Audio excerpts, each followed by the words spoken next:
देखिए मैथ्स और रीजनिंग का जो सेक्शन है वो डील करूंगा मैं। मैथ्स और रीजनिंग का सेक्शन मैडम ने बताया होगा, कुछ तो सिलेबस वगैरह पे बातचीत की होगी मैडम ने। अमीन पटवारी का सिलेबस अभी अपने पास क्या है, मैडम ने बताया होगा। ये अभी जो स्ट्रक्चर अपने पास में है, ये स्ट्रक्चर 150 प्रश्नों का है। 150 प्रश्नों का स्ट्रक्चर है। तो अभी जो स्ट्रक्चर अपने पास है एक बार देख लीजिए, थोड़ी बातचीत करते हैं। आज मैं बताऊंगा कैसे पढ़ना है मैथ्स को, रीजनिंग को, कितना बड़ा वेटेज है, क्योंकि मैथ्स और रीजनिंग एकदम डिसाइडिंग फैक्टर है। पटवारी, आरआई, अमीन पटवारी, मंडी इंस्पेक्टर, इन एग्जाम्स के लिए मैथ्स और रीजनिंग पे पकड़ आपको मजबूत बनानी होगी, तभी निकलेगा। जैसे मेरा भी एग्जाम जो निकला था, ये रैंक 1 आई थी, वो मैथ्स और रीजनिंग का जो 45 प्रश्न था उसमें 44 प्रश्न सही हुए थे मेरे, 44 प्रश्न, और एक विलोपित हुआ था। मतलब ओवरऑल देखा जाए तो 100% मेरा स्कोर था।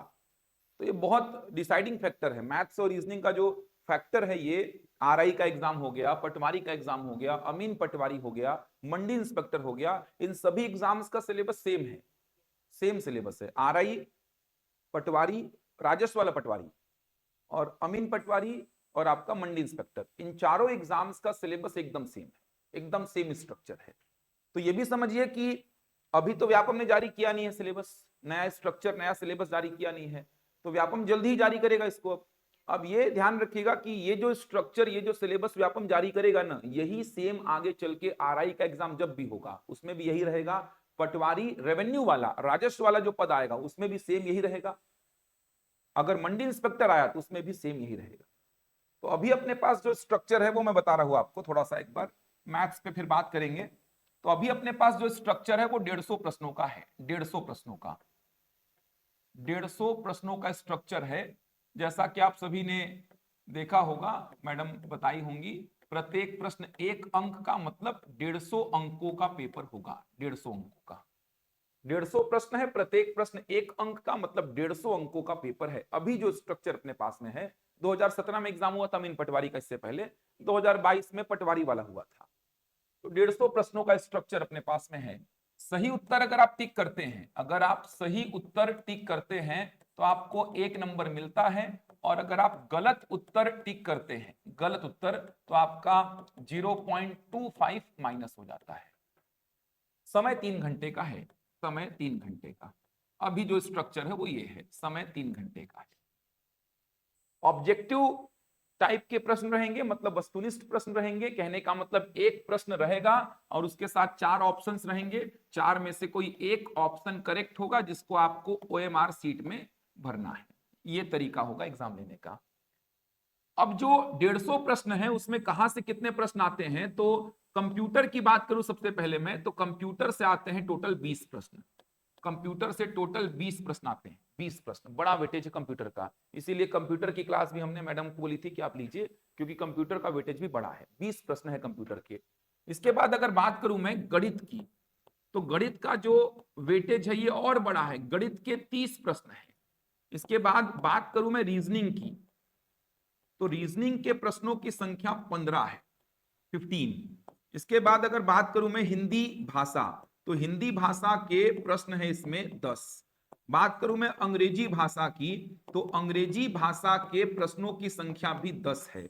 इसके बाद सीजीजीएस की बात करूं अगर मैं, सीजीजीएस के प्रश्नों की संख्या है 15। सीजीजीएस का मतलब छत्तीसगढ़ का सामान्य अध्ययन बोलो या छत्तीसगढ़ का सामान्य ज्ञान बोल लो आप। 15 प्रश्न, संपूर्ण छत्तीसगढ़। इसके बाद अगर बात करूं मैं भारत का सामान्य अध्ययन, इंडियन जीएस, भारत का सामान्य अध्ययन, तो भारत के सामान्य अध्ययन की बात करूं मैं, तो इसके 35 प्रश्न हैं। अब भारत के सामान्य अध्ययन में बहुत सारे विषय शामिल हो जाएंगे। भारत का इतिहास है, भारत का भूगोल है, भारत की अर्थव्यवस्था, समझ आ रहा है, भारत का संविधान, सामान्य विज्ञान जिसमें फिजिक्स, केमिस्ट्री, बायो पढ़ना पड़ता है आपको, भौतिकी, रसायन और जीव विज्ञान, प्रौद्योगिकी है, पर्यावरण है, कला, संस्कृति, साहित्य, सब कुछ मिला जुला के 35 प्रश्न है। इसके बाद करंट अफेयर का अलग से सेक्शन है, करंट अफेयर के हैं 15 प्रश्न। ये 150 प्रश्न आप देख सकते हैं। ये अभी अपने पास स्ट्रक्चर जो है वो ये है 150 प्रश्नों का। कंप्यूटर के 20 प्रश्न हैं, गणित के 30 हैं, रीजनिंग के 15, हिंदी के 10, अंग्रेजी के 10, सीजीजीएस 15, इंडियन जीएस 35 और करंट अफेयर के हैं 15 प्रश्न। समझ पा रहे हैं, ये स्ट्रक्चर अपने पास है।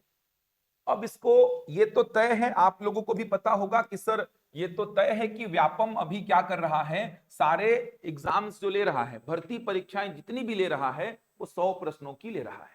मतलब कि सारी भर्ती परीक्षाओं में व्यापम ने एक स्ट्रक्चर सेट कर दिया है कि वो 100 प्रश्न देगा, प्रत्येक प्रश्न होगा 1 अंक का, मतलब कि 100 अंकों का पेपर ही होगा, जिसमें सही उत्तर अगर आप टिक करते हैं, अगर सही उत्तर आप टिक करते हैं तो आपको 1 नंबर मिलेगा।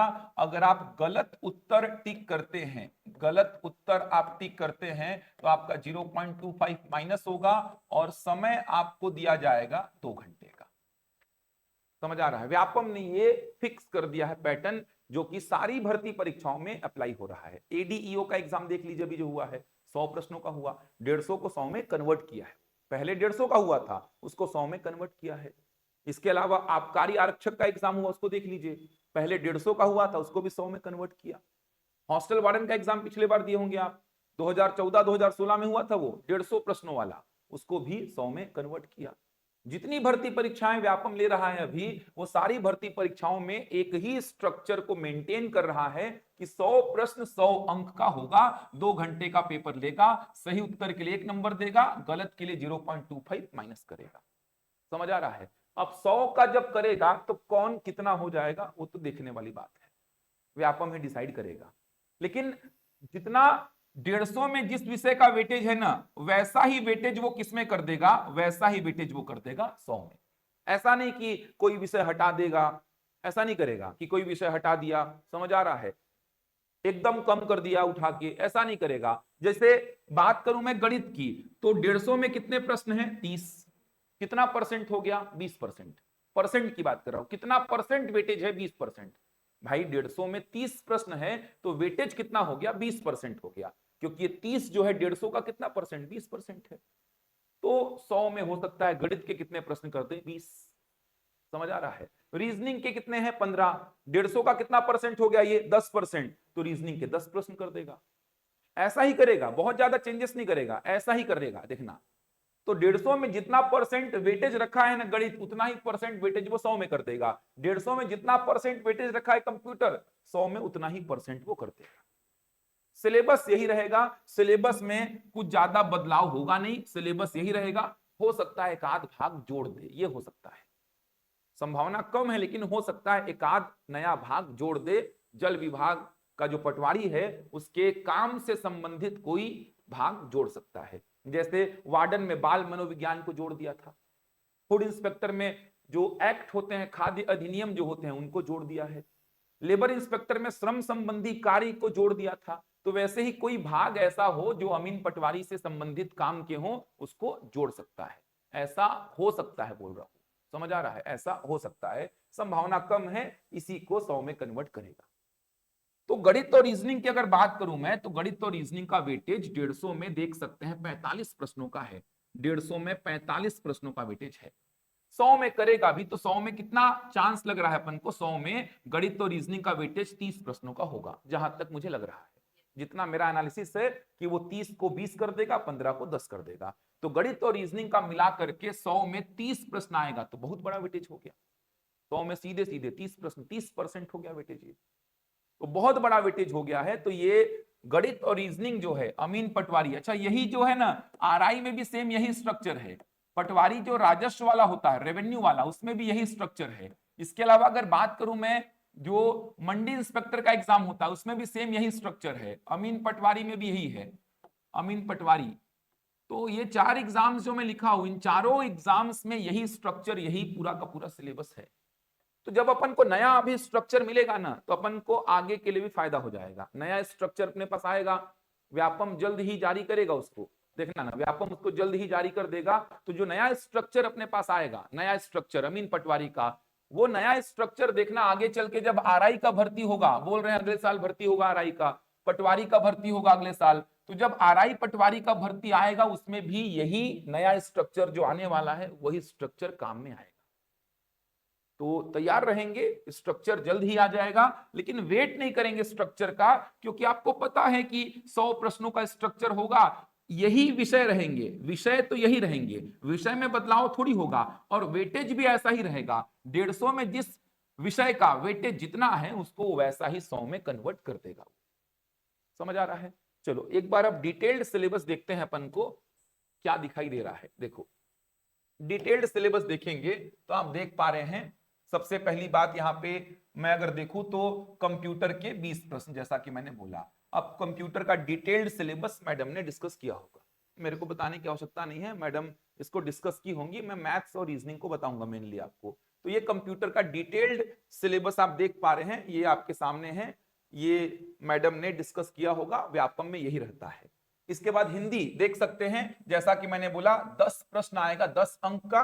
हिंदी का भी डिटेल्ड सिलेबस जब सुधीर सर पढ़ाएंगे तो डिस्कस कर लेंगे आप लोग से, हिंदी उन्हीं का पोर्शन है तो डिस्कस करेंगे। इंग्लिश का जैसा कि मैंने बोला 10 प्रश्न आएगा 10 अंक का, इसको भी दिव्या मैडम डिस्कस करेंगी। यहां पे मैं डिस्कस करता हूं। देखिए गणित आ गया, ये गणित के 30 प्रश्न, देखिए 30 प्रश्न 30 अंक के, तो 30 प्रश्न है 30 अंक के, इसको मैं डिस्कस करता हूं। क्या क्या पढ़ना है गणित में, ध्यान से देखो गणित में क्या क्या आपको डील करना है, ध्यान से देखिएगा।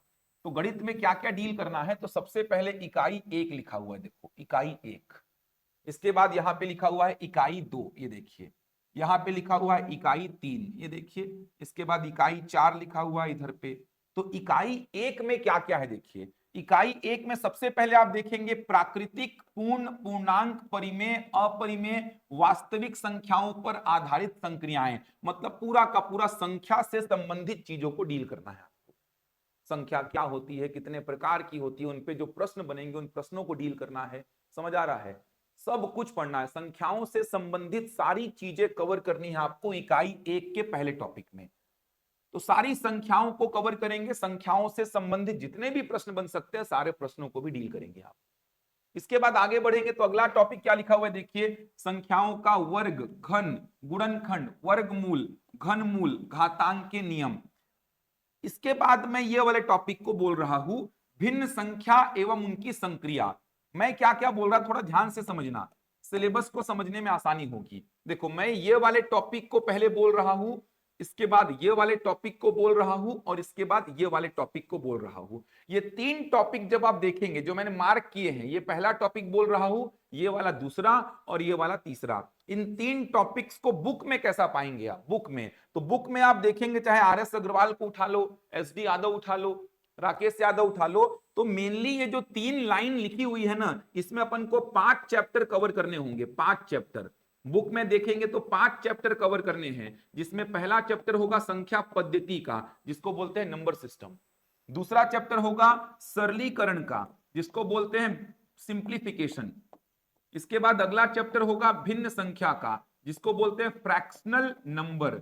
इसके बाद अगला चैप्टर होगा वर्गमूल और घनमूल का, वर्गमूल और घनमूल का, जिसको बोलते हैं square root and cube root. और अगला जो चैप्टर होगा ये होगा आपका घातांक और करनी का, घातांक और करनी का, इसको बोलते हैं इंडाइसेस एंड सर्ट्स। घातांक और करनी, ये 5 चैप्टर जो बुक में लिखे होते हैं ना, आप कोई भी बुक उठा लीजिए, ये 5 चैप्टर जो लिखे होते हैं उन्हीं को ये 3 लाइन में ऐसा लिखा है। सरल शब्दों में समझा रहा हूं मैं, ये 3 पॉइंट्स जो हैं, इन 3 पॉइंट्स में ये 5 चैप्टर आपको कवर करने हैं, संख्या पद्धति, सरलीकरण, भिन्न संख्या, वर्गमूल और घनमूल, इसके बाद घातांक और करनी। समझ आ रहा है? पूरा बेस है ये, देखा जाए तो पूरा बेस। समझ आ रहा है? पूरा का पूरा बेस है ये, इसमें पूरा पूरा आप सीखेंगे संख्या क्या होती है, संख्या कितने प्रकार की होती है, संख्या पर प्रश्न कैसे बनते हैं, कैलकुलेशन सीखेंगे, VBODMAS rule, VBODMAS rule सुने होंगे ना, सारे प्रकार के कैलकुलेशन देखेंगे। पटवारी 2022 में 2 प्रश्न आए थे वी बॉड मास के, पटवारी 2022 की बात कर रहा हूं, रेवेन्यू वाले पटवारी की 2 प्रश्न आए थे। मैं अभी 2017 का पेपर भी दिखाऊंगा आपको, 2017 का पूरा पेपर दिखाऊंगा, मैथ्स और रीजनिंग में क्या क्या पूछा था। तो पूरा बेस बनाएंगे यहाँ पे अपन, पूरा बेस। छोटे छोटे टॉपिक्स आएंगे, इकाई का अंक याद करना सुने होंगे, शेषफल प्रमेय, समझ आ रहा है? ये छोटे छोटे सेक्शन, विभाज्यता के नियम, इस पे प्रश्न पढ़ते हैं अपन, क्रमागत तौर पर भाग देना, स्टेटमेंट वाले प्रश्न, समझ आ रहा है? लैडर प्रॉब्लम जो 1/1 प्लस 1/1 प्लस ऐसे पूरा चलता है। आरोही अवरोही क्रम में जमाना सीखेंगे यहाँ पे, अलग अलग प्रकार को, संख्याओं में किसी भी अंक का स्थानीय मान जाति मान निकालना सीखेंगे। ऐसे बहुत कुछ पढ़ना है, तब जाके ये 3 चैप्टर होंगे। इसके बाद वर्गमूल और घनमूल में तो पूरा सेपरेट काम करना है, वर्गमूल निकालने की विधि सीखेंगे, पूर्ण वर्ग करके एक टॉपिक आता है, परिमेयकरण करके एक टॉपिक आता है, इन सब टॉपिक्स को कवर करेंगे। घातांक और करनी में घातांक के बहुत सारे नियम पढ़ने हैं, करनी के बहुत सारे नियम हैं, तो नियमों पर प्रश्न करने हैं अपन को। तो ये जो 3 पॉइंट यहां पर मेंशन है वो एक्चुअल में 5 चैप्टर हैं बुक के, 5 चैप्टर, समझ आ रहा है। और यहां से प्रश्न आते हैं, आप उठा के देखिए 2022 पटवारी जो मेरे को याद आ रहा है 4 से 5 प्रश्न आए थे इतने सेक्शन से, मतलब इन 3 पॉइंट्स से 4 से 5 प्रश्न आए थे, 4 से 5 प्रश्न, समझ आ रहा है। तो इंपॉर्टेंट बहुत है, इस पे काम तो करना पड़ेगा आपको, ऐसा छोड़ नहीं सकते कि सर सीधे मेन चैप्टर्स में काम करें क्या, नहीं, आपको इन पे काम करना पड़ेगा, इन पे काम करना ही पड़ेगा। 4 से 5 प्रश्न पूछे गए थे 2022 के रेवेन्यू वाले पटवारी में, राजस्व वाले पटवारी में। तो संख्या पद्धति, सरलीकरण, भिन्न संख्या, वर्गमूल और घनमूल, घातांक और करनी, ये 3 चैप्टर खत्म हो जाएंगे आपके, बहुत सारा सीखना है इसमें। आगे बढ़ते हैं, देखो इसके बाद सेपरेट सेपरेट चैप्टर आ जाएंगे, इसके बाद दिक्कत नहीं। देखो महत्तम समापवर्तक और लघुत्तम समापवर्ती, जिसको बोलते हैं एचसीएफ और एलसीएम, सुने होंगे, मसल असल, इंपॉर्टेंट है, व्यापम का एकदम पसंदीदा चैप्टर है, यहां से प्रश्न आते ही है, एकदम पसंदीदा चैप्टर है व्यापम का, यहां से 2-2, 3-3 प्रश्न तक पूछा है। आरआई के पेपर उठा के देखना, 3-3 प्रश्न केवल इसी चैप्टर से पूछ दिया है। पटवारी 19 का पेपर देखना, 3-3 प्रश्न केवल इसी चैप्टर से पूछा है, महत्तम समापवर्तक और लघुत्तम समापवर्ती, इंपॉर्टेंट है, सीखेंगे, बहुत सारे प्रश्न बनते हैं इसमें भी। एलसीएम का एप्लीकेशन देखे होंगे, ट्रैफिक सिग्नल वाले प्रश्न, घंटी बजने वाले प्रश्न, ये सब जो प्रश्न आते हैं लसक के ही तो एप्लीकेशन है ये सेपरेट पूरा चैप्टर है ये, अब जितने भी चैप्टर्स आएंगे सेपरेट आएंगे। इसके बाद देखिए औसत लिखा हुआ है, औसत, औसत का मतलब क्या, एवरेज, सेपरेट पूरा चैप्टर है, इंपॉर्टेंट है। इसके बाद चाल समय दूरी, चाल समय दूरी मतलब स्पीड टाइम डिस्टेंस, ये तो पढ़ना ही है। इसी में अपन क्या पढ़ते हैं, रेलगाड़ी, इसी में अपन क्या पढ़ते हैं, नाव धारा, पूरा कवर करते हैं। तो औसत सेपरेट चैप्टर है पूरा। इसके बाद चाल समय दूरी, ये अपन को पूरा का पूरा बेस बना के देगा, जिससे अपन रेलगाड़ी, नाव और धारा को खत्म कर पाएंगे। आगे आएंगे इकाई 2 में, तो क्या लिखा है, बीज गणित। बीज गणित का मतलब बीज गणितीय सूत्र वगैरह पढ़ने पड़ेंगे यहाँ पर। बीज गणितीय सूत्र का मतलब ये सब जो पढ़े होंगे आप, ए प्लस बी का होल स्क्वायर पढ़े होंगे ना, ये सब ए प्लस बी का होल क्यूब, जितने भी फॉर्मूले पढ़े हैं आप, ए प्लस बी प्लस सी का होल क्यूब, ये देखिए ये जितने भी फॉर्मूले आपने देखे होंगे, पढ़े होंगे, वो सारे फॉर्मूले आपको यहाँ पे डील करने हैं बीज गणितीय सूत्र में।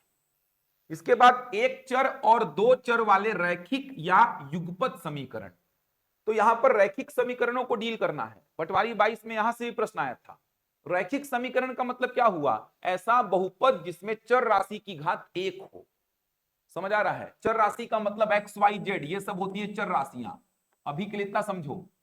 अब देखो 4x माइनस 8 इक्वल टू 0, क्या है ये, रैखिक समीकरण, समझ आ रहा है, क्यों, क्योंकि चर राशि क्या है, x, इसकी घात कितनी है, 1, इसको बोलेंगे रैखिक समीकरण। कितने चर वाला, एक चर वाला। इसी प्रकार अगर मैं ऐसा लिख दूं, ये देखिए ये भी क्या है, रैखिक समीकरण, ये भी क्या है, रैखिक समीकरण, क्योंकि चर राशि की घात कितनी है, 1, ये कितने चर वाला है, 2 चर वाला। तो एक चर वाला रैखिक समीकरण भी डील करना है आपको, और 2 चर वाला रैखिक समीकरण भी आपको डील करना है। बचपन में ऐसा सुने होंगे, 2 समीकरण हैं, दोनों के कितने हल होंगे, एक हल होगा, अनंत हल होगा, कोई हल नहीं होगा। 2 समीकरण आपको लिख करके दे देगा, 2 रैखिक समीकरण आपको लिख करके दे देगा, 2 चर वाले, बोलेगा इन दोनों समीकरणों के कितने हल होंगे, अनंत हल होंगे कि एक हल होगा, समझ आ रहा कि कोई हल नहीं होगा, वो सब पढ़ेंगे आप यहाँ पे। अरे याद करो, ऐसा बचपन में पढ़े होगे, ग्राफ अगर ऐसा बना तो एक हल है सर, ग्राफ अगर ऐसा बना तो कोई हल नहीं है सर, ग्राफ एक के ऊपर एक हो गया तो अनंत हल है सर। तो रिजल्ट बनाएंगे, ग्राफ नहीं बनाएंगे अपन, रिजल्ट बनाएंगे अपन, उस पे प्रश्न आते हैं यहां से। उसके बाद देखो इकाई 2 में इसी चीज को रिपीट कर दिया है, तो ये तो अपन पहले ही डील कर चुके हैं, इसी को रिपीट कर दिया। देखो औसत चाल समय दूरी रिपीट कर दिया है। तो इकाई 2 आसान है, बहुत आसान है इकाई 2। इकाई 3 में आते हैं, देखो अनुपात समानुपात, जानते ही हैं क्या होता है अनुपात समानुपात, रेशियो प्रोपोर्शन जानते ही हैं, रेशियो का पूरा खेल खेलना है आपको। इसके बाद ये सब तो एकदम साधारण चैप्टर हैं, प्रतिशत और लाभ हानि तो हर जगह पे रहता है, परसेंटेज और प्रॉफिट लॉस ये तो हर जगह पे रहेगा, कोई भी एग्जाम में बैठो आप, आपको प्रतिशत और लाभ हानि तो मिलेगा ही। तो प्रतिशत और लाभ हानि आपको दिख रहा है। लाभ हानि में ही आप क्रय विक्रय मूल्य ये सब पढ़ते हैं। इसके बाद क्या है, साधारण ब्याज और चक्रवृद्धि ब्याज। तो देखो प्रतिशत का ही पूरा पूरा एप्लीकेशन क्या है, लाभ हानि, प्रॉफिट लॉस। प्रतिशत का ही पूरा पूरा एप्लीकेशन क्या है, साधारण ब्याज और चक्रवृद्धि ब्याज, एसआई एंड सीआई। ये चारों चैप्टर हैं आपके सिलेबस में। इसके बाद इकाई 4 में जब आएंगे तो ये ज्योमेट्री एंड मेंसुरेशन वाला सेक्शन है। ज्योमेट्री एंड मेंसुरेशन वाला मतलब ज्यामिति और क्षेत्रमिति। अब इसमें कितना पढ़ना है इसको मैं अलग से लिखता हूं, क्योंकि इसको आप देख के कंफ्यूज हो जाएंगे। तो इकाई 4 को इसमें मत देखो, इकाई 4 को मैं अलग से लिख रहा हूं। ज्योमेट्री मतलब ज्यामिति और मेंसुरेशन मतलब क्षेत्रमिति, इसको मैं अलग से लिख रहा हूं कि इसमें क्या क्या पढ़ना है। यहां तक समझ आया? इकाई 1 में सारी बातें समझ आई। इकाई 2 में बीज गणितीय सूत्र पूरे कवर करने हैं। ये एक चर और दो चर वाले, एक चर वाले और दो चर वाले रैखिक या उसी को बोलते हैं युगपत समीकरण, लीनियर इक्वेशन। इकाई 3 में आपको समझ में आ गया, प्रतिशत है, लाभ हानि है, एसआई और सीआई है, साथ में अनुपात और समानुपात है। इकाई 4 को मैं आपको बता रहा हूं, इकाई 4 को मैं थोड़ा समझा रहा हूं, आपको ध्यान से समझना। इकाई 4 क्या है उसको मैं अपने शब्दों में लिख के समझा रहा हूं आपको। इकाई 4 बस यही है, बाकी और सिलेबस में कुछ नहीं है। इकाई 4, इकाई 4 को मैं क्या बोल रहा हूं, ज्यामिति और क्षेत्रमिति का भाग, ज्यामिति एंड क्षेत्रमिति। इंग्लिश में इसको बोलेंगे आप ज्योमेट्री एंड मेंसुरेशन। अब ज्यामिति और क्षेत्रमिति में अंतर क्या आता है, क्या फर्क है ज्यामिति और क्षेत्रमिति में? ज्यामिति और क्षेत्रमिति में क्या फर्क है बताओ मेरे को। ज्योमेट्री और मेंसुरेशन में फर्क क्या है, ज्यामिति और क्षेत्रमिति अलग अलग कैसे है, क्या डिफरेंस है दोनों में, पता है क्या? ज्यामिति और क्षेत्रमिति कुछ ज्यादा अलग थोड़ी है। ज्यामिति में अपन जो आकृतियां हैं जैसे त्रिभुज चतुर्भुज, इनकी प्रॉपर्टीज को देखते हैं, इनके रिलेशंस को देखते हैं, और क्षेत्रमिति में उनके माप को देखते हैं, त्रिभुज का क्षेत्रफल, त्रिभुज का परिमाप, ये सब कैलकुलेट करते हैं। ज्यामिति मतलब उनके प्रॉपर्टीज, उनके रिलेशंस को पढ़ते हैं, और क्षेत्रमिति में अपन पूरा का पूरा मेजरमेंट, उनका एरिया निकालते हैं, उनका परिमाप निकालते हैं, ये सब करते हैं। तो ज्यादा कुछ अलग नहीं है। यहां पे अपन प्रॉपर्टीज पढ़ेंगे, यहां पे उनके एरिया, उनके पेरीमीटर, उस पे काम करेंगे। तो क्या क्या पढ़ना है ध्यान से समझो, ज्यामिति और क्षेत्रमिति में क्या क्या पढ़ना है आपको। तो ज्यामिति और क्षेत्रमिति की अगर मैं बात करूं तो ज्यामिति और क्षेत्रमिति में क्या क्या पढ़ना है, तो सबसे पहले आपको पढ़ना है रेखा और कोण। सबसे पहले आपको डील करना है रेखा और कोण, इसको बोलते हैं लाइन एंड एंगल्स।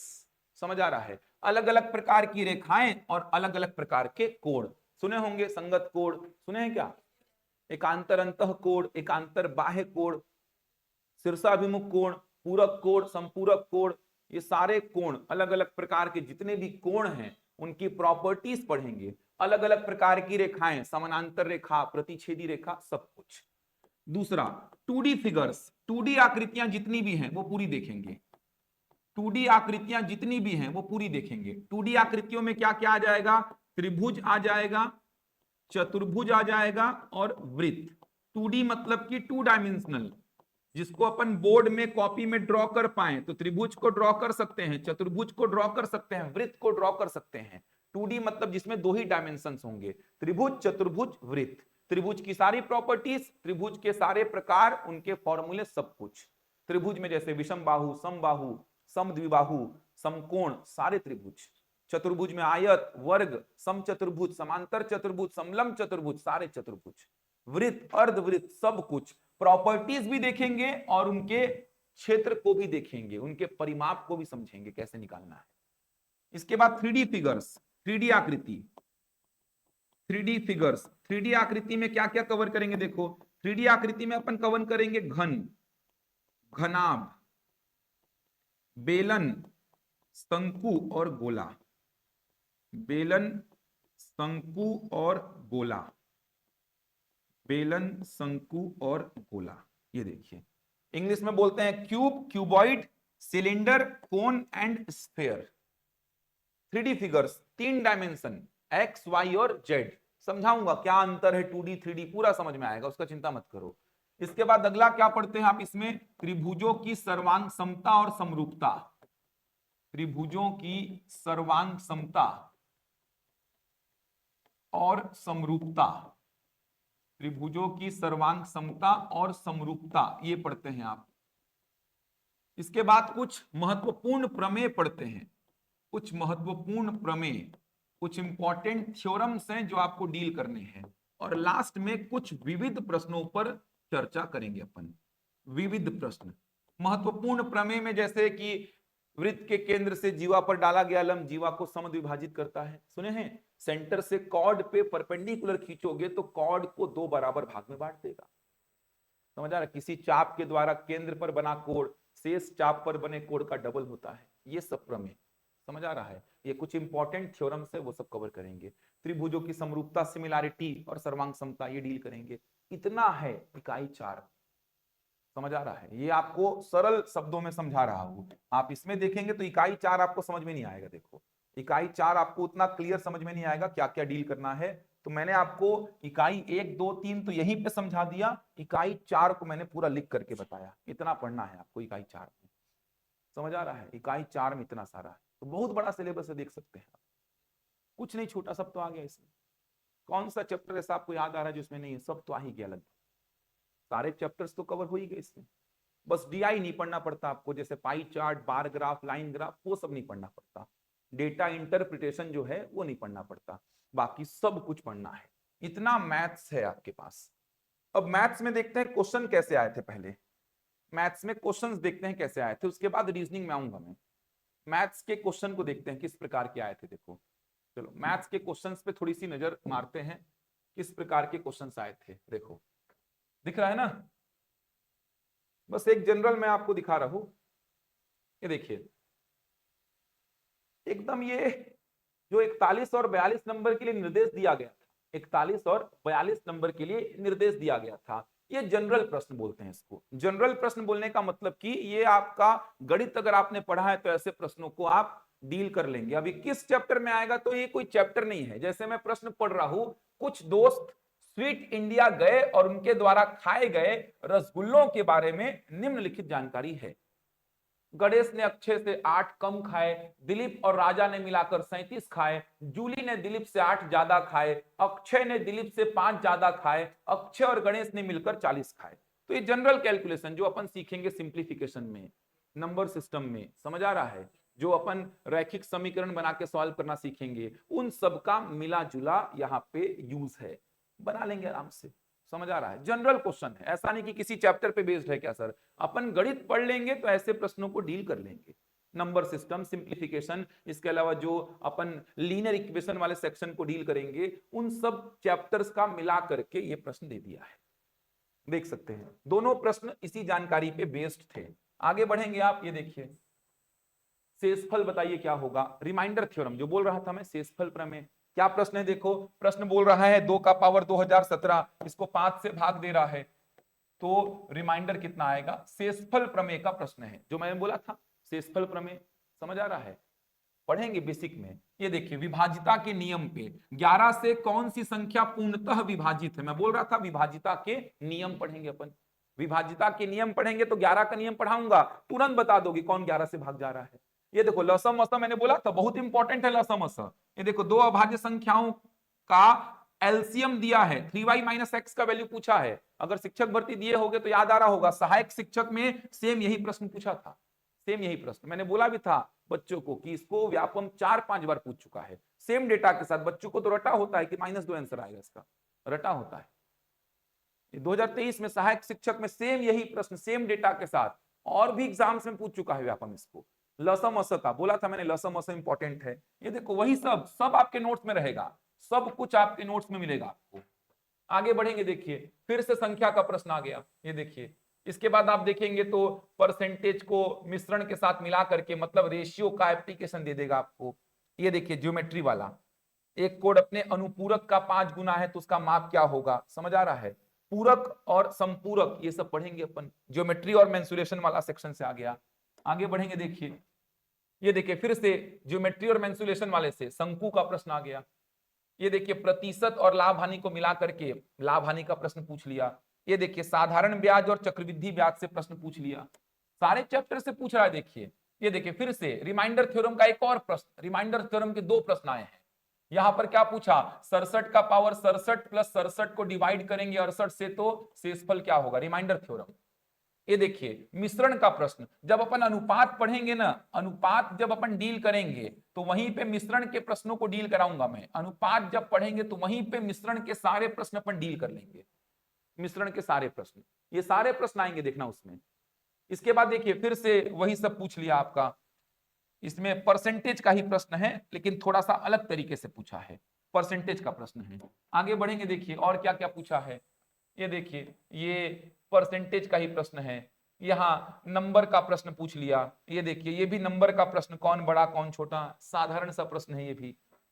आगे बढ़ेंगे तो देखिए ये ज्योमेट्री मेंसुरेशन का प्रश्न आ गया, फिर से ये टाइम एंड डिस्टेंस वाले का प्रश्न आ गया। देखिए सारे चैप्टर को मेंशन कर रहा है, हर चैप्टर से प्रश्न पूछ रहा है। ये देखिए फिर से ये ज्योमेट्री मेंसुरेशन का प्रश्न आ गया। ये देखिए एज वाले चैप्टर से प्रश्न आ गया, लिखा नहीं है लेकिन एज वाले चैप्टर से प्रश्न आता है, आयु संबंधित प्रश्न उससे प्रश्न आता है। ये देखिए फिर से ज्योमेट्री मेंसुरेशन से आ गया। देख पा रहे हैं ज्योमेट्री मेंसुरेशन के कितने सारे प्रश्न आ रहे हैं। ये देखिए नाव धारा का प्रश्न आ गया, जो बोल रहा था मैं, ये औसत और परसेंटेज को मिला करके प्रश्न बना दिया। ये बेसिक पूछ लिया आपसे, बेसिक जो बोल रहा था मैं। आगे बढ़ेंगे, देखिए ये घातांक और करणी का प्रश्न है, घातांक के नियम लगाने पड़ेंगे अपन को। ये देखिए ये हाइट एंड डिस्टेंस का प्रश्न है। अब ये थोड़ा मोड़ा आप अलग से दिमाग लगा ही लोगे, गणित पढ़ लोगे तो ये सारी चीजें आप खुद से डील कर लोगे। आगे बढ़ेंगे तो देखिए औसत का प्रश्न है, फिर से शंकु का, ज्योमेट्री में इंसुलेशन दे दिया, परसेंटेज का प्रश्न दे दिया।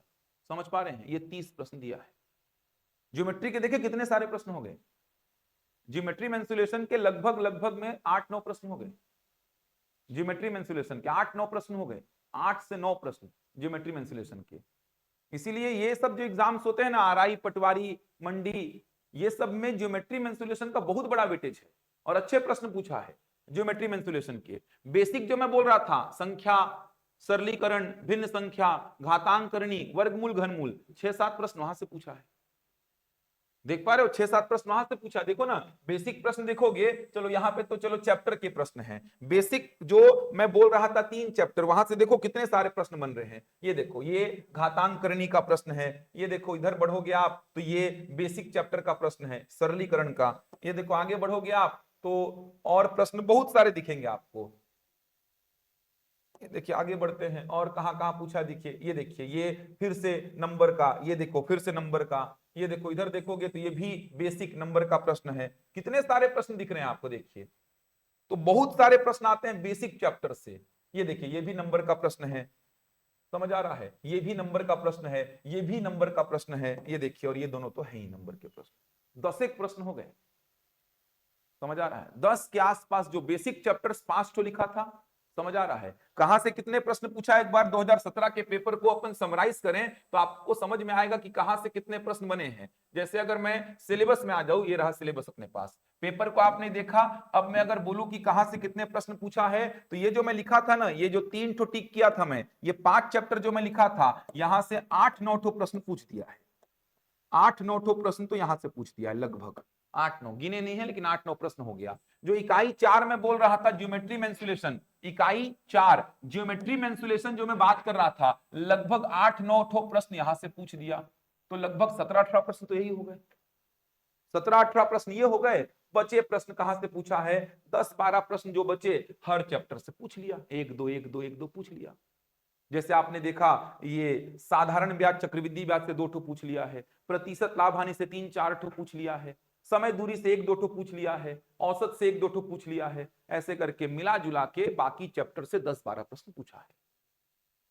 तो इन एग्जाम्स के लिए आप ऐसा नहीं कि सर यही पेपर ऐसा है, दूसरे पेपर में क्या पता कुछ और होगा, अरे नहीं है। आप उठा के देखो, पटवारी 2022 का उठा के देखो, उसमें भी यही दिखेगा आपको, ऐसा ही पैटर्न दिखेगा आपको, प्रश्नों के पूछने का यही पैटर्न। ये जो चैप्टर्स है ना, ये इन एग्जाम्स के लिए बहुत इंपॉर्टेंट हैं। ये जो मैं 5 चैप्टर लिखा हूं, ये जो 3 पॉइंट कवर हुए हैं इसमें, ये इन एग्जाम्स के लिए बहुत इंपॉर्टेंट है। और साथ में इकाई 4 लगभग 15 से 20 प्रश्न इधर ही से आएंगे, बाकी के 10-15 प्रश्न बाकी चैप्टर से 1-2 करके दे देगा। ये गणित की बात हो गई, समझ आई बात यहां तक? पूरा एनालिसिस बता रहा हूं, बाकी मंडे को क्लास लूंगा क्योंकि शुक्रवार शनिवार मेरा बिलासपुर शेड्यूल रहता है। तो आज मैं आप लोग को पूरा इंट्रो दे रहा हूँ। ये शुक्रवार शनिवार मेरा बिलासपुर का शेड्यूल रहता है, बाकी दिन मैं 1.5 घंटे 2 घंटे हर बैच में लगभग क्लास लेता हूँ। 1.5 घंटे तो मेरा हर बैच में क्लास रहता ही है।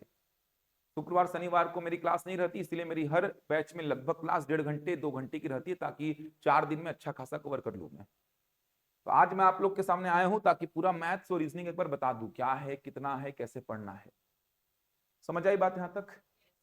चलो अब रीजनिंग की बात करते हैं अपन। चलो रीजनिंग की बात करते हैं। तो रीजनिंग में क्या क्या लिखा है देखते हैं। चलो ये देखो, सामान्य मानसिक योग्यता रीजनिंग। अब इसको पढ़ोगे ना तो 15 प्रश्न आएंगे 15 अंक के, लेकिन इसको पढ़ोगे तो कुछ भी समझ में नहीं आएगा कि क्या क्या पढ़ना है। समझ आ रहा है? ऐसा लिख देता है रीजनिंग को कि कुछ समझ में नहीं आता। इसको पढ़ के देखो क्या क्या लिखा, तर्क करना, संबंध देखना, एनालॉजी, आंकिक योग्यता। समझ आ रहा है? कुछ भी समझ में नहीं आएगा। तो इसको मैं सरल शब्दों में लिखता हूं कि आपको रीजनिंग में क्या क्या पढ़ना है। 15 प्रश्नों के लिए आपको क्या क्या पढ़ना है, ध्यान से समझना। कौन कौन से चैप्टर कवर करने हैं। सबसे पहले आपको कवर करना है सांकेतिक भाषा। रीजनिंग का पूरा लिख रहा हूं, कितने चैप्टर से समझना। सांकेतिक भाषा, इसको बोलते हैं कोडिंग डिकोडिंग, सुने होंगे ये। अंग्रेजी वर्णमाला, अंग्रेजी वर्णमाला को बोलते हैं इंग्लिश अल्फाबेट। ये दोनों मिलते जुलते चैप्टर हैं, ये कवर करने हैं। इसके बाद श्रेणी सीरीज, यहां से तो प्रश्न बहुत सारे आते हैं। वर्गीकरण क्लासिफिकेशन, वर्गीकरण का मतलब क्लासिफिकेशन। इसके बाद आप देखेंगे तो आपको मिलेगा सादृश्यता, इसको बोलते हैं एनालॉजी, संबंध देखना इसी को बोलते हैं।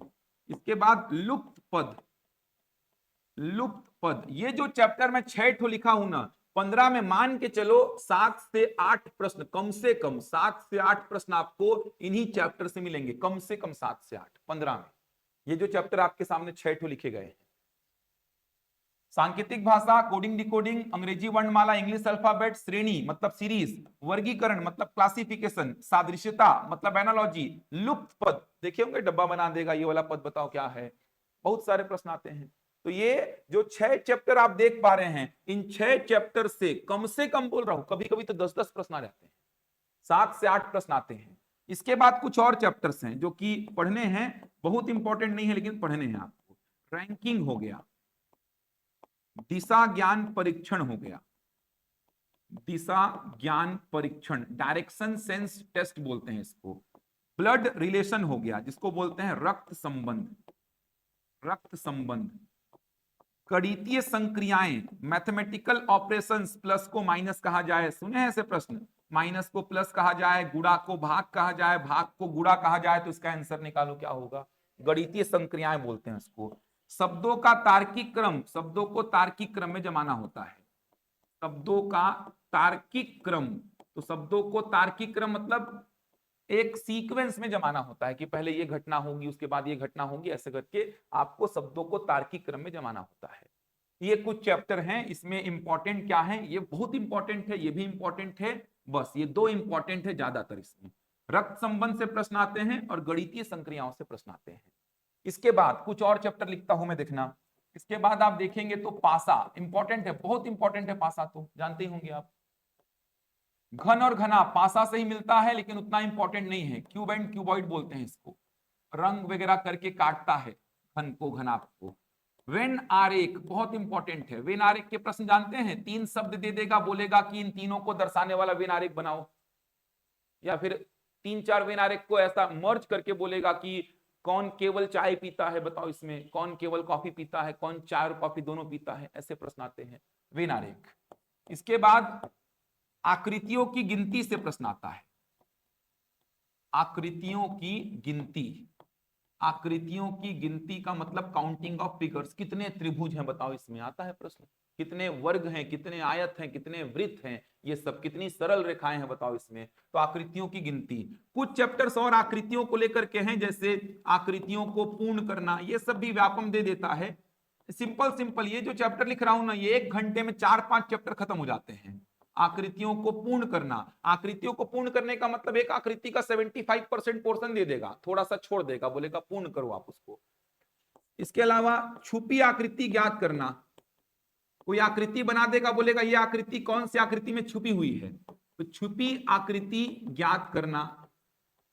छुपी आकृति ज्ञात करना, आकृतियों को पूर्ण करना, आकृतियों की गिनती। इसके अलावा जैसे दर्पण को लेकर के प्रश्न आता है, जिसको बोलते हैं दर्पण प्रतिबिंब और जल प्रतिबिंब। दर्पण प्रतिबिंब और इसी में एक और ऐड कर रहा हूं, जल प्रतिबिंब। दर्पण प्रतिबिंब है और जल प्रतिबिंब है। यही चैप्टर मेनली है, चैप्टर तो और भी हैं, कागज मोड़ना, कागज काटना, वो सब व्यापम नहीं पूछता है। घड़ी, कैलेंडर, ये सब व्यापम नहीं पूछता है। कभी कभार घड़ी कैलेंडर के प्रश्न आए हैं, तो थोड़ा मोड़ा घड़ी कैलेंडर को आप देख सकते हैं, कभी कभार प्रश्न आए हैं, वरना इसके प्रश्न आपको दिखाई नहीं देते हैं। कभी कभार आपको घड़ी और कैलेंडर के प्रश्न मिलेंगे, अदरवाइज घड़ी और कैलेंडर के प्रश्न नहीं आते हैं। समझ आ रहा है? तो घड़ी कैलेंडर के प्रश्न आपको नहीं बराबर दिखेंगे व्यापम में, दिखेंगे आपको इतने चैप्टर। ये चैप्टर डील कर लिए ना, मैक्सिमम क्वेश्चंस यहीं से आएंगे। अभी मैं आपको दिखाऊंगा रीजनिंग का पेपर 17 वाला, मैक्सिमम क्वेश्चंस आपको यहीं से मिलते हैं, मैक्सिमम क्वेश्चंस। एक आध दो चैप्टर हो सकता है मेरे को याद नहीं आ रहा हो, पहली परीक्षण, ये सब नहीं आता है। बैठक व्यवस्था, न्याय निगमन, कुछ कुत्ते बिल्ली हैं, सभी बिल्ली शेर हैं, ऐसे जो कथन और निष्कर्ष होते हैं, ये सब व्यापम में नहीं है, पीएससी में है ये सब। समझ आ रहा? न्याय निगमन बोलते हैं इसको। बैठक व्यवस्था, एक मेज में बैठे हैं 8 लोग, जमाओ। समझ आ रहा है? पजल, पहली, बॉक्स के ऊपर बॉक्स हैं, एक पूरी कहानी दे देगा, पहली को सुलझाओ, वो सब नहीं है, ये भी नहीं है, ये भी छोड़ दोगे तो भी चलेगा, लेकिन कभी कभार प्रश्न यहां से आ गए। कागज मोड़ना, कागज काटना, ये सब चैप्टर है, लेकिन नहीं पूछता है व्यापम। व्यापम के लिए मेनली अगर मैं बोलूं, जो आप एकदम पढ़ना चाहते हो कि सर उतने में काम चल जाए मेरा, तो ये जो चैप्टर में मैं टिक कर रहा हूं ना, ये चैप्टर को एकदम अच्छी से पढ़ लो। ये देखो, ये हो गया, ये हो गया, रैंकिंग दिशा ज्ञान भी पढ़ी लो। बाकी इधर से आप पासा को पढ़ो, वेन आखरेख को पढ़ो, आकृतियों की गिनती, मेनली इतने चैप्टर पढ़ लो, लगभग सारा कुछ काम चल जाता है इससे। तो देखा जाए तो मोटे मोटे तौर पे 20 चैप्टर कवर करने हैं आपको, 20 चैप्टर मोटे मोटे तौर पे। इतना रीजनिंग है आपके सिलेबस में, समझ आ रहा है? आपके सिलेबस में अब इसको देखोगे तो समझ में नहीं आएगा। ये देखो, ये सब लिख दिया है, ये देखो, समझ में नहीं आएगा। एनालॉजी मैंने जो लिखा, सादृश्यता, उसी को बोलते हैं। श्रेणी, ये देखो, अक्षर वाली भी आती है, अंक वाली भी आती है। ये देखो, छुपे हुए चित्र देख पा रहे हैं, सांकेतिक भाषा, संबंध देखना, तो मैंने इसको सरल भाषा में, ये देखो गणितीय संक्रियाएं, तो मैंने इसको सरल भाषा में लिख दिया आपके सामने। तो लगभग 20 चैप्टर कवर करने हैं आपको, लगभग 20 चैप्टर, ये जो आपके सामने लिखे हुए हैं। तो इतना पढ़ना है। पेपर दिखाता हूं आपको मैं, क्वेश्चन कहां से आए थे आपको समझ में आएगा। देखना, एक एक करके सारे चैप्टर्स को पढ़ाऊंगा, उसका चिंता मत करो। एक ओवरव्यू दे रहा हूं मैं पूरे अमीन पटवारी में, कैसा अप्रोच आपका होना चाहिए। देखो,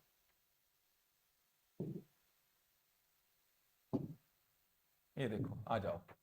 पहला ही प्रश्न देखो घड़ी का है, समझ आ रहा है? मैंने बोला कभी कभार घड़ी आ जाता है, इसीलिए मैंने बोला घड़ी पढ़ा दूंगा। ये देखो, पहला ही प्रश्न घड़ी का है। 1 और 2 बजे के बीच घंटे और मिनट वाली सुई कब एक सरल रेखा में होगी? घड़ी का प्रश्न आ गया, पहला ही प्रश्न घड़ी का है, देख सकते हैं। तो ये घड़ी का प्रश्न है, मैंने लिखा था चैप्टर, देखो घड़ी, बोला था कभी कभार प्रश्न आ जाता है, घड़ी का प्रश्न है। ये देखो, ये वेन आरेख का प्रश्न है, इसी प्रश्न की बात कर रहा था। समझ आ रहा है? ये वेन आरेख का प्रश्न है। त्रिभुज गरीब को बता रहा है, वृत्त परिवार को बता रहा है, वर्ग अमीर को बता रहा है। समझ आ रहा है? तो ये छायांकित भाग क्या बता रहा है? इसको वेन आरेख का प्रश्न बोलते हैं, वेन आरेख का प्रश्न। वेन डायग्राम जो मैं बता रहा था कि मर्ज कर देता है, जैसे बोल देगा ये चाय पीने वाले, ये कॉफी पीने वाले, ये शराब पीने वाले, ऐसा बोल देगा आपको। समझ आ रहा है? तो वैसे ही बोल दिया है कि त्रिभुज गरीब को बता रहा है, वृत्त परिवार को, वर्ग अमीर को, तो ये छायांकित भाग जिसमें लाइन खींचा है वो क्या बता रहा है? इसको वेन आरेख का प्रश्न बोलते हैं। आगे बढ़ेंगे, देखिए, ये देखिए, काउंटिंग ऑफ फिगर्स, देख पा रहे हैं त्रिभुज कितने हैं, इसको बोलते हैं आकृतियों की गिनती। तो ये जो प्रश्न है, ये आकृतियों की गिनती को लेकर के है, आकृतियों की गिनती, इसको बोलते हैं काउंटिंग ऑफ फिगर्स। लिखा था मैंने सिलेबस में, देखो, ये मिसिंग टर्म, इसी को बोलते हैं लुप्त पद। ये देखो, लुप्त पद बोलते हैं, इसका प्रश्न तो आना तय रहता है, जानते ही हैं आप। ये देखो, पासा का प्रश्न, मैंने बोला था पासा बहुत इंपॉर्टेंट है, पासा का प्रश्न है ये। आगे बढ़ेंगे तो और प्रश्न मिलेंगे आपको। ये देखो, श्रेणी का प्रश्न, ये देखो श्रेणी, इसको बोलते हैं सीरीज। ऐसे एक लॉजिक से सीरीज आगे बढ़ रही है तो अगला पद क्या आएगा, पूछा है। ये प्रश्न देखेंगे तो फिर से वेन डायग्राम का आ गया। देखो, डॉक्टर, इंजीनियर और एडमिनिस्ट्रेटर को कौन सा वेन डायग्राम निरूपित कर रहा है? इसको वेन आरेख का प्रश्न। देखो, वेन आरेख का 2 प्रश्न आ गया, दोनों वेराइटी अलग अलग है। ये वेन आरेख का प्रश्न है। डॉक्टर, इंजीनियर और एडमिनिस्ट्रेटर को कौन सा वेन आरेख निरूपित कर रहा है, तो इसको वेन आरेख का प्रश्न बोलते हैं। आगे बढ़ेंगे तो आपको और मिलेगा। देखो आगे बढ़ेंगे तो ये फिर से लुप्त पद का प्रश्न आ गया। देखो कितने सारे प्रश्न आते हैं लुप्त पद के। देखो फिर से लुप्त पद का प्रश्न आ गया। देखो ये लुप्त पद का प्रश्न है। और ये किसका प्रश्न है, श्रेणी का प्रश्न आ गया। बोला था ना शुरुआत के 6 चैप्टर जो लिखा था 9-10 प्रश्न तो वहीं से आते हैं। देखो आगे बढ़ेंगे, ये देखो फिर से श्रेणी का प्रश्न आ गया। फिर से श्रेणी का प्रश्न आ गया। देख पा रहे हो, श्रेणी तो अति कर देता है व्यापम। 4-4 5-5 श्रेणी के कितने प्रश्न हो गए। देखो 2 ठो ये हो गए। श्रेणी के प्रश्नों की बात करूं तो 2 प्रश्न ये हो गए। ये देखो एक प्रश्न ये हो गया 3, इधर देखोगे एक प्रश्न ये हो गया 4। 4 ठो प्रश्न तो श्रेणी का ही आ गया। लुप्त पद का 3 ठो प्रश्न आ गया, 7 तो यही हो गया। समझ आ रहा है। 2 वेन आरेख का हो गया। एकदम एकदम शॉर्ट एंड स्वीट है। मैं तो ज्यादा कर दिया हूं, मैं तो सिलेबस को ज्यादा बता दिया हूं। इतना भी नहीं पढ़ना होता, मैंने बोला ना इतना भी नहीं पढ़ना है। ये देखो मैंने तो यहाँ पे ज्यादा लिख दिया सिलेबस को। आपको तो सिलेबस को उतना भी नहीं पढ़ना है। देखिए एकदम लिमिटेड चैप्टर्स हैं, यही सब व्यापम पूछता है।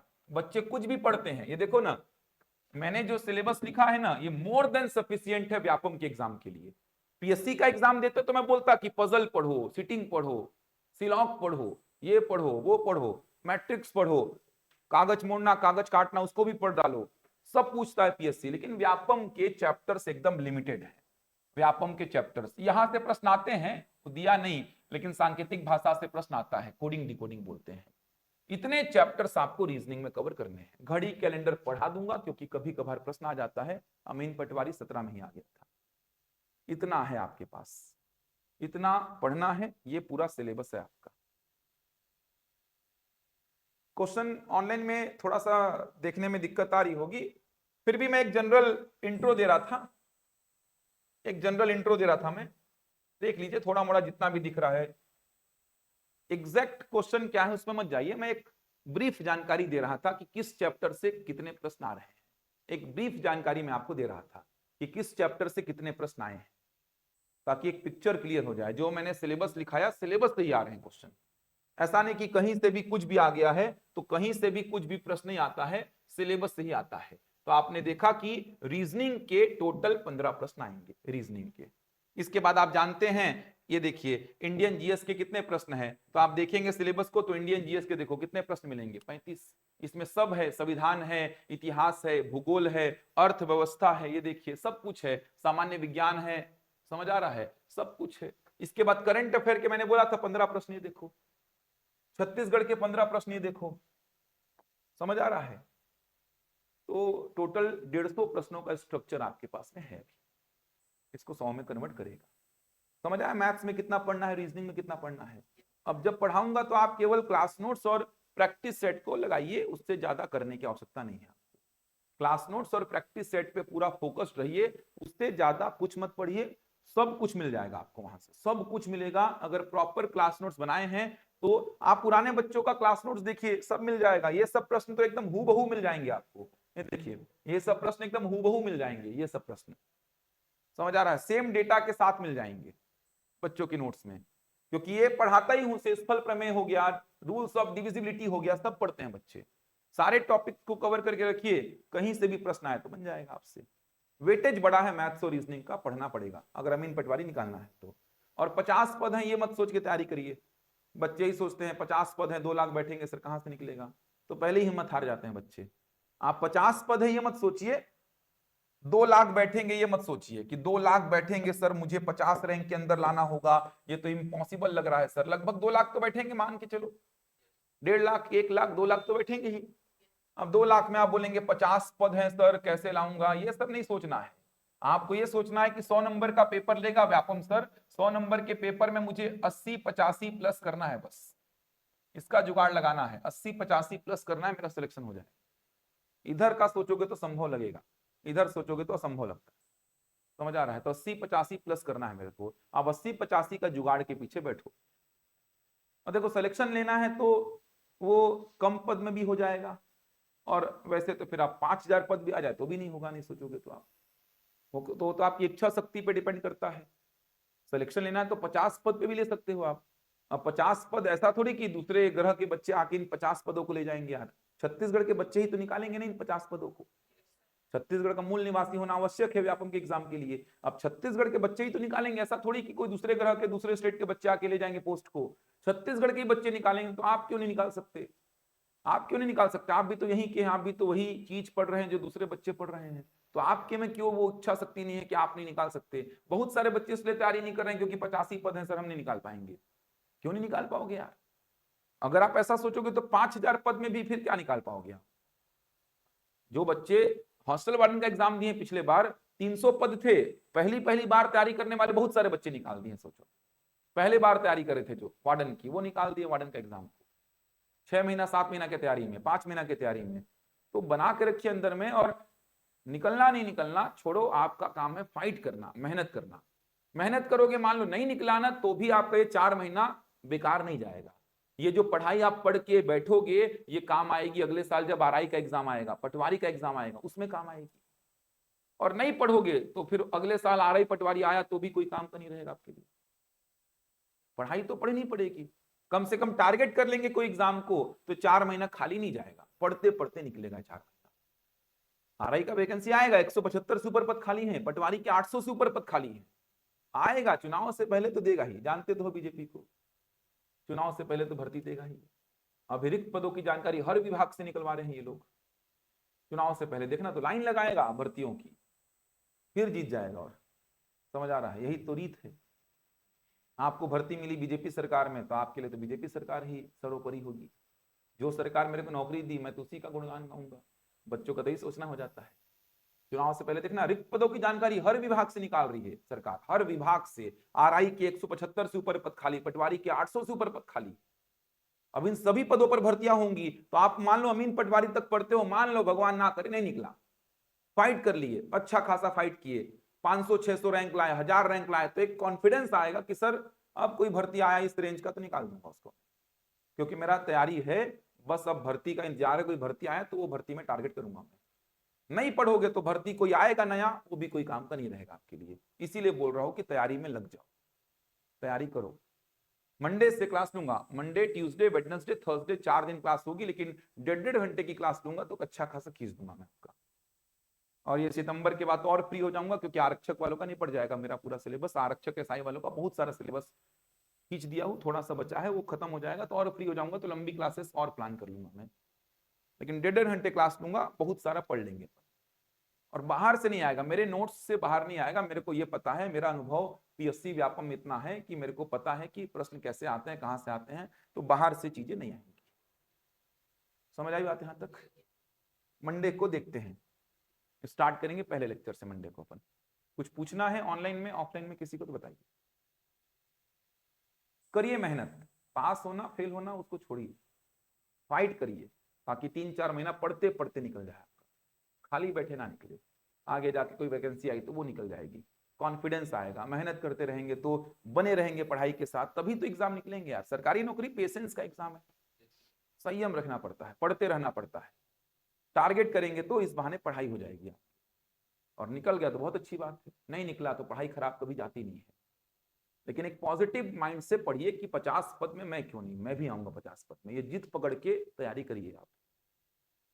चलिए मिलूंगा फिर मैं ऑनलाइन में। किसी का कुछ प्रश्न है क्या? ये सब पीडीएफ दिलवा दूंगा मैं, टेलीग्राम में डलवा दूंगा पूरे पेपर को, देख लीजिएगा वहां से पेपर। बाकी तो अपन डिस्कस करेंगे ही क्लास में, टेलीग्राम में डलवा दूंगा, देख लीजिएगा। बाकी डिस्कस तो करेंगे अपन पूरे पेपर के क्वेश्चंस को। इसका क्या, हर एग्जाम के पेपर को डिस्कस करेंगे अपन, आरआई पटवारी के और जो एग्जाम्स हुए हैं उनके पेपर को भी देखेंगे। तैयारी की लेकिन करिए। कल परसों क्लास आपकी होगी, मैडम लेंगी कंप्यूटर की, एक अभी जो जीएस की क्लास चलने वाली है आपकी पॉलिटी की, एक मेरे जगह पे शुक्रवार शनिवार को कोई और आके लेगा। मेरी क्लास सोमवार मंगलवार बुधवार गुरुवार 4 दिन लगातार चलेगी। लेकिन 4 दिन में अच्छा खासा पढ़ लेंगे अपन। काम दे के जाऊंगा गुरुवार को, प्रैक्टिस शीट्स वगैरह आपको 2-3, उसको शुक्रवार शनिवार को लगाइए बैठ के आप। बाकी विषय भी इंपॉर्टेंट है, सब पढ़ना है पढ़ने को। तो चलिए मिलते हैं मंडे को फिर। ऑफलाइन पढ़ना है तो ऑफलाइन आ सकते हैं, टाइमिंग यही रहेगा इस बैच का। हरीश विजय क्या डाउट है बताइए? आफरीन, ऑफलाइन पढ़ना है आपको तो आइए ऑफलाइन पढ़ लीजिए, ऑफलाइन भी पढ़ सकते हैं आके आप। टाइमिंग यही रहेगा, रिकॉर्डेड भी रहेगा। थोड़ा मोड़ा क्लास अटेंड नहीं कर पाते हैं तो रिकॉर्डेड वीडियो देख सकते हैं। पूरा सिलेबस कंप्लीट कराएंगे, थोड़ा ड्यूरेशन को बढ़ाएंगे विजय आगे चल के, क्योंकि समय 3 महीना है, करीबन 3 ही महीना तो है, मोटा मोटा 100 दिन है मान लीजिए। तो जैसे ज्योमेट्री का, मेरा जो ज्योमेट्री का सेक्शन है, डीआई का सेक्शन है, संडे संडे को लेता हूँ रायपुर में। ज्योमेट्री का जो सेक्शन है, ज्योमेट्री में इंसुलेशन जो बता रहा था, डीआई का सेक्शन है, वो सब संडे को लेता हूँ। अब फायदा ये है कि डीआई आपके सिलेबस में है नहीं, तो आपका ज्योमेट्री में इंसुलेशन जो बड़ा सेक्शन है, संडे संडे को लेके खत्म कर दूंगा। तो 20-25 घंटा लगता है मेरे को, सोचो 20-25 घंटा, तब जाके वो 8-9 प्रश्न बनेंगे आपसे। तो 20-25 घंटा लगता है, वो मैं संडे संडे को लेता हूँ, 3 घंटा 4 घंटा, तो ऐसे 2 महीना में पूरा खत्म हो जाता है। उसका टेंशन अलग हो जाएगा आपका, समझ आ रहा है? वो आगे जाके शेड्यूल मिल जाएगा, और भी बैचेस जिनका बचा रहता है, पूरा ज्योमेट्री में इंसुलेशन सब पढ़ाता हूँ साथ में, उनको 3-4 घंटा क्लास लेता हूँ संडे को मैं, तो वो हो जाएगा। टेलीग्राम चैनल का नाम यही है, उड़ान आईएएस एकेडमी करके देखिएगा, सर्च करिएगा, मिल जाएगा। चलो ठीक, मिलते हैं।